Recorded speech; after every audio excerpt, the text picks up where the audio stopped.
administrative law judge in the state of Minnesota, after hearing 68,000 people testify against the pipeline, tens of thousands of pages of written documentation, recommended against issuing a permit for the new route to the Enbridge Corporation for Line 3.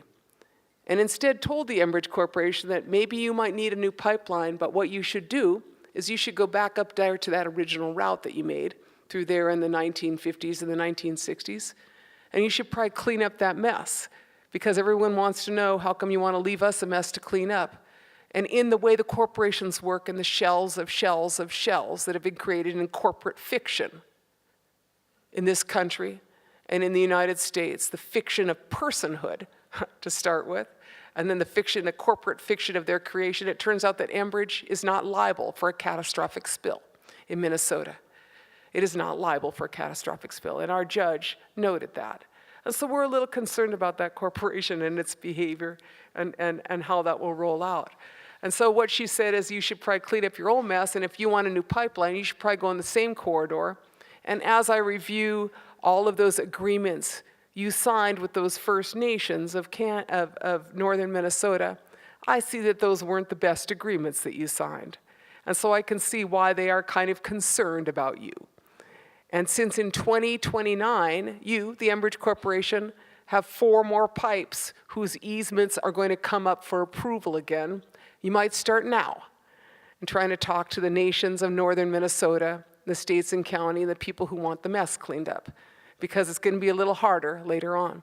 And she said specifically that she could not order sovereign tribes to issue easements to Canadian corporations. So I tell you, that's the story, that we have in Minnesota. And, I tell you that story because it is nothing is a done deal. This is our campaign that we are unfolding in about 2 weeks in Minnesota. Well, this billboard is going up. These are the 2 billboards are going up. It's called the Welcome Water Protectors Campaign. And so we are inviting water protectors from across the continent to join us in northern Minnesota at the end of June. Because on the end of June, on June 28th, we will know if the Minnesota system works, and if the recommendations of the administrative law judge and the recommendations of the Department of Commerce that have never been looked aside by the Public Utilities Commission continue. In other words, that a permit is not granted. If the Public Utilities Commission succumbs to the $5 million that Enbridge has spent sullying our democracy, sullying any form of democracy, and they issue a permit, we'll be there. We'll be there. And the thing about Minnesota and our pipeline battle that is different than Standing Rock is we are not waiting for them to show up at a camp. The fact is that there are 300 miles of territory they're trying to put a pipe across. A lot of it crosses our sovereign territory, and over half of the pipeline is on public lands upon which you can camp. So we are issuing a list of campgrounds and great camping spots in Minnesota for anyone who would like to join us camping in Minnesota this summer. The lakes are beautiful. Fish are great. It can be awesome. And if they do not issue the permit, we're going to have a really, really great summer of camping. So that's a little bit about how democracy is practiced or not practiced. And in my recommendations for where we go, I just got a few other thoughts. This is the hemp economy. I know that y'all produce hemp up here in Saskatchewan, and I just want to say that I, too, am a hemp farmer. In Minnesota, I have my 3rd year of an industrial hemp permit, and I'm interested in hemp for fiber, which is what y'all should return to here, because y'all used to have flax mills.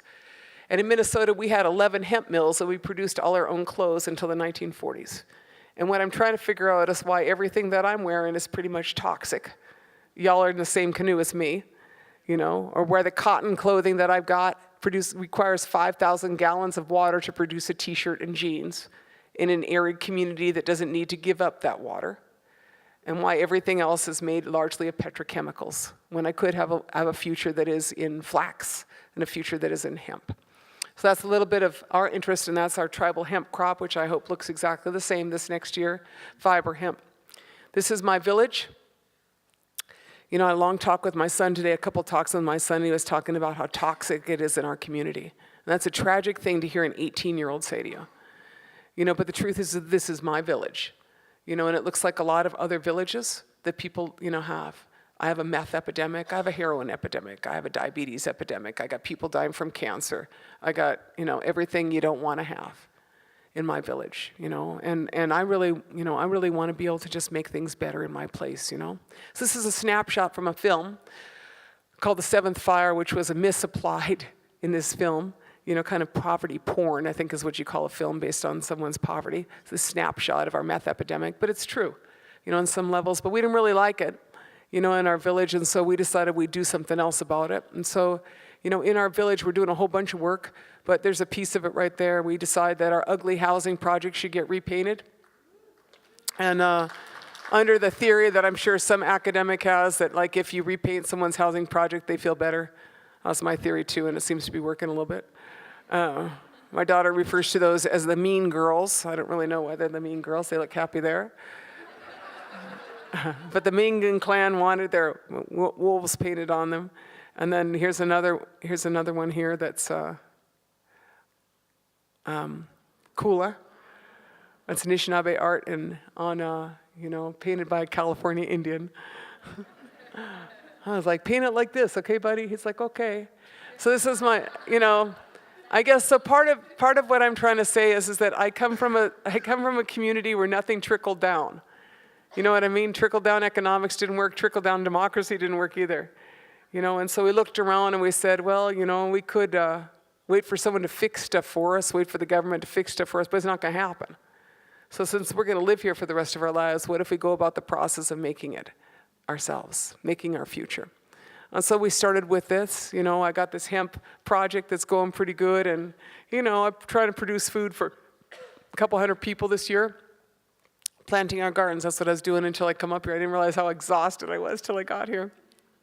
And then this is my friend Melina, again, she was here, Melina LaDuke, and this is her project up in her village, Little Buffalo, up in the middle of the Athabascan tar sands. But for her master's thesis, I was like talking about this because I was on her master's committee at the University of Victoria.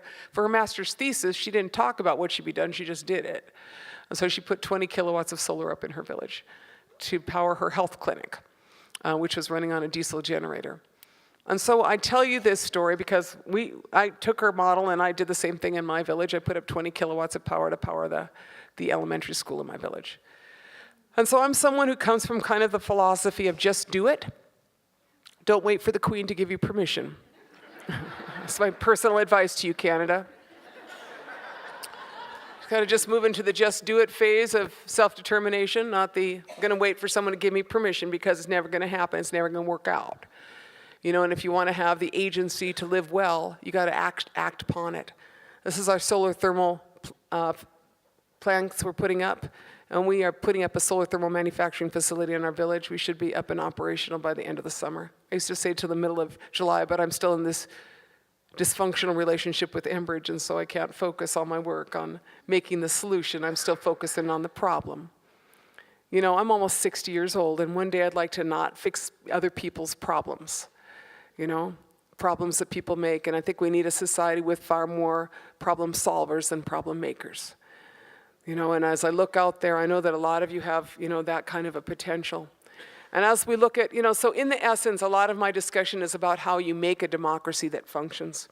And I think about Canada, and I think, we got this reconciliation process that is like a stellar process. But the fact is that, you can have reconciliation in word, but you do not have it in practice. Not only do your jails continue to be filled, not only are women missing and murdered and no convictions, not only, can we barely protect the water we have, but the water that we are told to drink is not fit to drink. And each time I turn my face in Canada, I see some other egregious project being forwarded by some government, in this case the Trudeau government, that speaks of reconciliation, but acts as if they are in war with our people. And on a worldwide scale, that is very much the practice too. And so, as we think about where we are going to go to make a multicultural democracy, the teachings are unfortunately not found usually in either Canada or in the United States. They're found instead in the teachings of greater and more enlightened beings. So this is Evo Morales. the president of Bolivia, first indigenous president of a Western Hemispheric country. I mean, and thinking about Hugo Chavez is also Wayu, leader of Venezuela, you know, much sorrow at the state of Venezuela now. But that is oil politics. That is the Koch brothers, and that is Canadian tar sands that kill Venezuela. That is what that is, you know. Largest oil reserves in the world are in Venezuela. They aren't in Canada, and they aren't in Saudi Arabia. They're in Venezuela. You know, so you would think that a country that has predicated its democracy on financing it with some of their oil reserves and, you know, something that was intended to build something for their people would be a good thought, but that is not the interest of the United States or Canada. So Evo Morales, you know, the leader of Bolivia, was the first country to adopt the rights of nature into the Constitution of Bolivia. And I think about that because the rights of nature is a far more powerful construct than the rights of corporations. You know, in the United States and in Canada, essentially corporations are considered natural persons under the law. That's what they have told us, and that's why corporations have rights to be defended by police forces. But corporations are natural persons under the law equally in Canada because cases like Percy Schmeiser versus Monsanto, you know, where the rights of corporations supersede the rights of individuals. And we need to think about those implications for civil society. And so what I'm saying is that largely the dysfunctional Wendigo economics continues to drive your democracy. And until you're able to build an economy that is based not on conquest, but on survival, not on notions of empire and expansion, but on notions of a covenant, Oma'a king with our land, you know, and an agreement and an understanding with our Mother Earth and our place here, we will have no peace. We'll have no peace.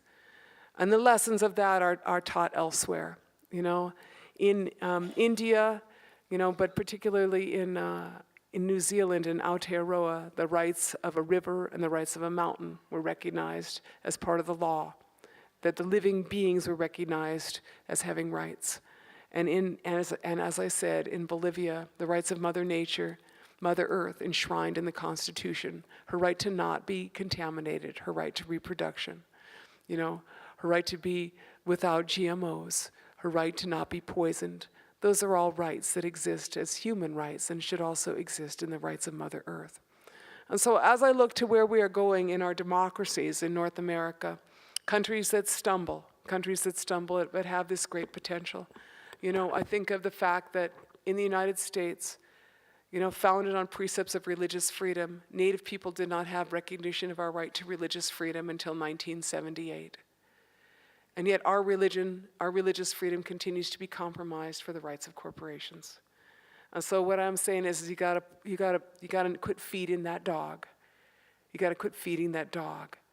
You gotta feed the good side, Canada. Feed the side that believes in life. Feed the side that believes in the future. So in closing, this is a water protector.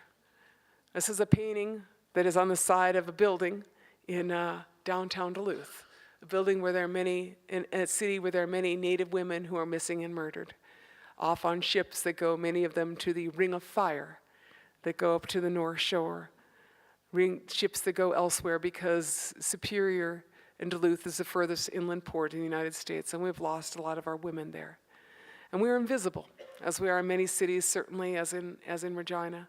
But this woman is about 60 feet tall and 40 feet wide. And she's in downtown Duluth on 2nd Street and 2nd Avenue, right above the American Indian Community and Health Organization, ICO. And so this is what a water protector looks like, and this is what a woman who knows what democracy looks like is. So I want to, thank you for your time, and in closing, just say, people have said a lot of things about me, but what I will tell you is that I am much, I think much like those Indians of old, and that I will tell you that I'm a patriot. Above all, I'm a patriot, but I'm not a patriot to a flag. I'm a patriot to a land, Oma'a King, because this is the land which gives me life. Thank you so much for your time, Miigwech.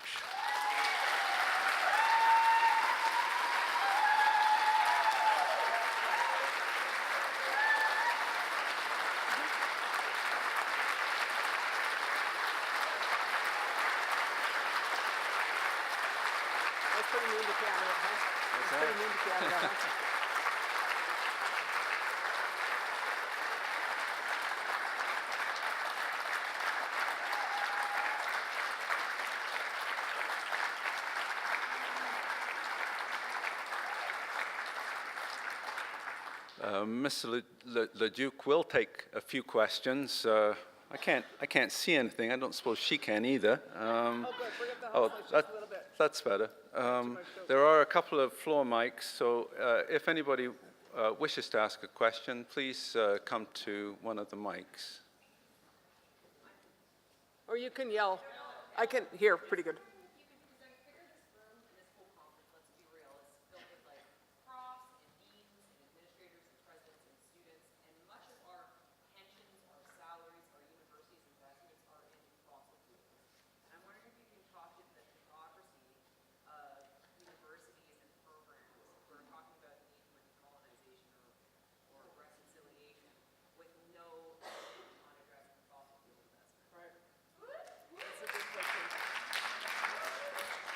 Yeah, I mean, as you see, the essence of my lecture is kind of like the economy for the future. And, we're combusting dinosaurs. It's really time to evolve. And it's clear, from all of our prophecies and all our teachings that it's the time to move on. And the, $5 trillion worth of divestment from fossil fuels, the fact that, New York pension fund, New York City, is suing corporations over climate change, and New York pension fund is divesting in fossil fuels. Prudent universities would invest in the future, not in the past. And within that, there is certainly a compromising of intellectual integrity. That is clear. Chaired professors, at the university in Calgary with the Enbridge chair or whatever it is, that's like a sham. It's a shame. It's a shame. But, we have the same thing. We have the Monsanto professors in the United States. Corporations should not underwrite, all of your intellectual process. And so, to me, I think that this, within that, universities need to divest and to move into the next economy. That would be a prudent thought, to diversify their portfolios. Canada itself has a super dysfunctional economy because it's predicated still on this extraction economy. And I'm more obviously skilled at analyzing the US economy, but the perfect example is milling. Now, I don't know what happened to your milling industry, but ours was all shipped to, India and China. Between 1980 and 1990, about 90% of the US mills were closed in the United States, and they were shipped overseas, right? And so we don't actually make anything anymore. We buy stuff from China. That's what we do. And that's what y'all are doing too. We lost our manufacturing sector, and in that process, we added all this fossil fuels to it, right? And so, the fact is that reinvesting in local and regional economies is the long-term stability of all economies, and reinvesting and rebuilding the manufacturing sectors that are predicated on efficiency, are predicated on, quality, are predicated on the use of local, materials. That is really the future. And so that's what I would, suggest that as universities look to the future, that's what they need to do, as we all, must look into that arena. Because there's no, our prophecies speak of this moment, the choice between two paths, one well-worn and scorched, and one that is green. And that is certainly this moment, which, if anybody had ever taken our thinking, seriously, they might have thought about it before, the West was burning, essentially. And, you just look at these bigger pictures, and I know that institutions are slow at adaptation. I got that one already. But my point is that, take a lesson from Puerto Rico. Centralized energy economy, fossil fuels, they're importing everything into a country that could entirely be run on microgrids from solar. In the last round that went down of the Puerto Rican utility company, the only things that stayed up were the microgrid solars. So I'm as climate change increases, the dramatic impacts of climate change crash upon everything that we know, it is better to be decentralized and have less requirements and to have more local food. Any economic analysis that projects into the future cannot be predicated on the idea that you will have an endless supply of fossil fuels. Because the fact is that everything that you're trying to get out of the earth right now, Canada, is super expensive and is a super bad plan. And so, my basics is it has compromised your integrity for sure. So, I want to see these changes everywhere. So, yeah, hello. Noah. I hope to have you come to Arizona State University to present again. Your presentation this evening was so powerful. Thank you for all your thank you. Well, all your wisdom and your strength for carrying on these struggles. I sent our mutual friend Manny Pino a text saying that I was coming to hear you give a presentation, and he said, tell her that New Mexico is under attack again by the nukes. The nukes are trying to open up those mines down there again in the Grants Mineral Belt.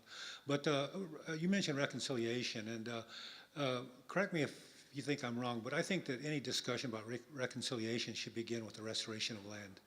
No, that's right. I mean, that is fundamental, and I'm one of the first leaders I ever heard say that. I mean, I've said it heard it said many times, but it was Orrin Lyons who said the only compensation for land is land. And that is true. The only compensation for land is land. And, in the work that in my community, we fought, 90% of my reservation is held by non-native interests. And, we have a beautiful land, and I can hunt and go wherever on that land, but I don't control a lot of what happens to that land unless I, force their hand, which is what I spend a lot of my time doing, in my territory. And my people were forced into poverty, made refugees. Most of my people live in the urban area of Minneapolis-St. Paul because they do not have access to their land. And so, as we, and earlier in my life, I worked to restore some of our land base. We got 10,000 acres returned under a settlement act, which was a wrongful act. And, we should have got far more returned. And then, 1,400 acres we purchased back ourselves. So, I work a lot on that basic foundation of restoration of a land-based economy. And in Canada, that is the truth. It is a shameful situation to look at the size of these reserves here. It's a shameful situation. I mean, the fact is that, each province and the government of Canada itself has the ability to change that equation. And that is what they must do. If they're going to, justice, peace and justice go together. And justice is the ability of a people to sustain themselves. And it is not just like it is all facets, but the control of the land, the reverence for it is essential. Yeah. And oftentimes we hear Indigenous people wanting apologies. Well, what good is an apology if we feel good about something, about someone acknowledging their crimes against humanity, and we return to the same old systemic problems? So I think that's something we should consider, that colonialism is indeed an ongoing crime against humanity. Thank you. Thanks for saying that. At least, and I applaud you for saying that. And I just want to say there's this other moment. Like I'm super privileged. I travel a lot of places. I remember going to Australia, and they have National Sorry Day, which I thought was just like so comical. I mean, because Aboriginal people are in such a tough spot there, but they have this like National Sorry Day. And I was like, so y'all feel sorry, but the rest of the days you don't feel so sorry, apparently. I mean, what I'm saying is it's a practice. It's not just the saying it, it's the practice, So I don't know if there's some other questions too. And I want to say I brought some books and some Stop Line 3 t-shirts that are up there. Because you guys don't have enough t-shirts. Very good, Stop Line 3. And, and I'll happy to sign some books after. But anyway, so any other questions? And all? Yeah, you can just holler to, oh, you're right by the mic. I just want to say I'm completely honored and grateful to have been able to hear you today. Thank you so much for coming. So the question may sound sassy, but it's not meant to be. Given your education and your expertise, I'm sincerely asking, what about capitalism? Because the corporations are in charge. The corporations, as you've pointed out tonight, even in your talk, own the governments in some way, which is why we're having all of these struggles, and water protectors need to exist. So I'm curious about your answer to that, sincerely. Yeah, I don't have the easiest answer for this. So what I'm trying to do is figure out how to practice my economics in a region, right? So I pick my territory. That seemed like the place to start, right? So I'm up there and I'm a hemp farmer, right? And what I see is it's a scale issue. Like I don't want to be a 1,000-acre hemp farmer, because a 1,000-acre hemp farmer is predicated on a certain set of technological choices that I'm opposed to. What I want to see is a scale that is appropriate to the land, and a scale that is appropriate to the technology, so that you can make decisions that don't hurt the world and don't stress your whole system out. So this a decentralization is essential to an economic model. And so my idea is I'm gonna grow hemp. And then I'm gonna figure out, like, it's interesting, because you guys are further along in hemp here in Saskatchewan than we are in Minnesota. So I've been growing for 3 years, but you'd go to something and you'd say, I'm a hemp farmer, and people would like walk away from you. They'd be like, oh. You know, I was like, 'cause now I'm like, I'm a hemp farmer. And they're like, so I had this cop pull up to my house here last week, and he's like, I wanna be a hemp farmer. Like, that's how you know you've arrived, when the police drive to your house to say, how do I grow hemp? Right? I thought it was like this great moment. Of course, everybody, all the water protectors like scattered when he showed up. I was like, no, he wants to grow hemp, guys. He's like, I got a 300-acre organic farm south of here. And I was like, I want to grow hemp. I said, give me another year and I'll get you the seeds, buddy. We can do this. So my idea on that model is a bunch of small-scale farmers, right? And so in an ideal situation, we form co-op. And then we have collective equipment, because everybody don't need a decorticator. You need a few decorticators maybe, and you could have a mobile decorticator, and then you need like one mill. You don't need, like, everybody don't need a mill. You need to collectivize your work, so you need cooperation, not competition. That's essentially where the next economy is gonna be, is cooperation, not competition, because competition at this moment in time particularly, when we are like dead at the end of the fossil fuel era, about to like combust ourselves to oblivion, it'd be better to cooperate than compete, right? So that's the model that I'm looking at, is this cooperative model. Now, I don't know how that's gonna work. So, the model I'm gonna use to start, which y'all are gonna take offense at, is this. So I sit on the board of a foundation. It's called the Santa Fe Tobacco Company. Y'all know American Spirit cigarettes? You ever heard of them, right? So I sit on their board. I like inherited this position apparently from Russell Means, who was the Indian that sat on the board before, right? It's like super funny, because it's like they had no, it's like they have one Indian and 5 tobacco guys, right? So it's like me and these 5 tobacco guys who like all talk really Southern, and you know what I'm saying? It's like, I get on there and I, ooh, so I'm helping them give away their money, because the tobacco companies have a lot of money, right? So I had to go see them one day, because I was like, I don't want to be pimping RJR Reynolds, right? Y'all follow me on this, right? Because they're organic tobacco. They're organic tobacco, so I want to go see their business, right? So I go down there and I say, I want to see, what you do, because I don't want to be here if I'm like in this position where I'm like in this bad position of selling this really bad thing. And so I meet the president, and he literally says to me, my pappy was a tobacco farmer, and my grandpappy was a tobacco farmer. It's like, I know I'm in the deep south. And then he says, I said, so how's this work? And so what they do is they have 100 producers that are tobacco farmers. And those guys, what they want to do is grow, and they're organic certified tobacco farmers. And they pay twice as much as RJR Reynolds does in their production, and they also require a crop rotation, because you can't grow the same thing on a field without destroying the soil, right? And so they rotate the crop, and everything has to be organic. And so in that organic crop rotation, Santa Fe Tobacco Company built a rural organic economy in that region of 100 organic farmers, which is a super interesting model. Now, I'd like to do that without being the equivalent, but what I think is gonna happen in our area is that, my tribe and us is probably gonna take the leadership and then, do the same thing, pay twice as much for organic hemp as somebody might not pay, and try to, and build a premium market in organic hemp. And then I'm gonna sell, my goal is to sell, and actually my goal is to get the Manitoba hemp that's sitting there in the field and getting burned off, because all you guys are doing is seed hemp and no cloth. Get that, I'm just south of you and on the Sioux line. I just wanna ship it down and put it in my mill. And then I wanna sell my quality, organic, North American hemp to people like Patagonia. You understand what I'm saying? And to this organic market. So that's what I want to do. Now, I would prefer to have this, what I'm interested in over the long haul is a transitional economy that moves more to a local, with a trade economy that is based on egalitarian principles. Because I'm always going to want to have some trade in it. Because our systems were based on that, and it's not based on this accumulation. But I think that I just told you what my story is, and basically, I'm going to try to build this cooperative of these hemp farmers, and it may or may not end up as a cooperative. It may end up as a confederation of farmers or something like that. So that's my plan. But over the long haul, I think this question of taking more than you need and not leaving the rest, the accumulation predicated and based in capitalism and the growth model of capitalism is in fact the Wendigo economy.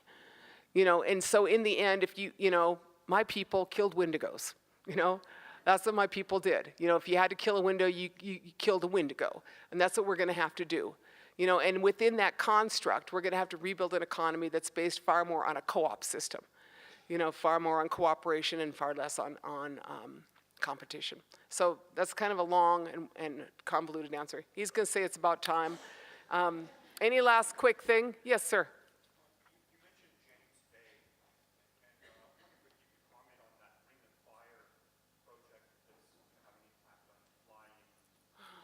Oh, God. It just, you know, I mean, I am I'm just heartbroken and so worried, you know, about my territory. You know, and, you know, the idea, I mean, it's, you know, it's this bottom of the barrel Canadian thing. You know, it's not just a Canadian thing, it's like you're basically going for the very last bits. And everything that is down there is so hard to get out. That's what tar sands are about. That's what fracking is about. And that's what extreme extraction is about in mining operations. I mean, some of the mining operations are less than 1% ore. You know, I mean, they're talking about a massive amount of structure to get this little bit of ore out. And, you know, so that is the system that is so dysfunctional and so perfectly Canadian in a lot of ways. You know, and so, you know, and there's no such thing as like, you know, benefit sharing agreements are usually signed with a gun to your head, frankly. Let me just say that. You know, that's what I see happening, and I see it happening over and over and over again. People are forced into like abject poverty, and a corporation comes in and says, I'll build you, you know, a clinic. You know, or a corporation comes in and says, I'll build you, you know, a youth center, or I'll build you a school. Well, why didn't they have a school? Canada. You know, why didn't they have a sanitation system, Canada? Wasn't that part of the treaty? You know, so to me, I mean, that is the basis of a lot of the next round is still this, you know, you are suffering people and I'm going to give you this. You know, and it's really, you know, I mean, I see it in Minnesota, you know, and I've seen it before. It's like the Stockholm Syndrome is what you end up with. You know, and so I'm interested in, as I said, you know, the next economy. And the next economy doesn't need all of those minerals. And the next economy is one that's based on, you know, far more efficiency and far less consumption. I mean, you know, the United States consumes about 1/3 of the world's resources for no reason. You know, our explosive, you know, demand for junk, you know, so much of it ends up in landfills within a short time, and Canadians follow, you know, with exactly the same behavior patterns with just a smaller population. You know, and so to me, it's really this, how you become to live in a society where you quit and get rid of the psychosis of that settler colonialism, that psychosis of that Wendigo mentality, and, you know, you move away from that into something that is based instead on survival. And, you know, I mean, every politician in Canada has drank the same Kool-Aid from what I can see. You know, it's not that different than the United States. They base their growth models on things that corporations say. They base their demands for energy on new mining projects that are going to need massive amounts of energy to extract small amounts of ore, you know. So the short answer is I'm opposed to all of those projects. You know, the long answer is that, you know, Canada really, you know, I'm so grateful to be here speaking with you, you know, and because, as I said, what happens in Canada really matters to me. You know, because every day I wake up and I think about these corporations that are from Canada that are trying to destroy my land. And every day I wake up and fight them. You know, and one day I'd like to have peace. You know, one day I'd like to have peace. So thank you.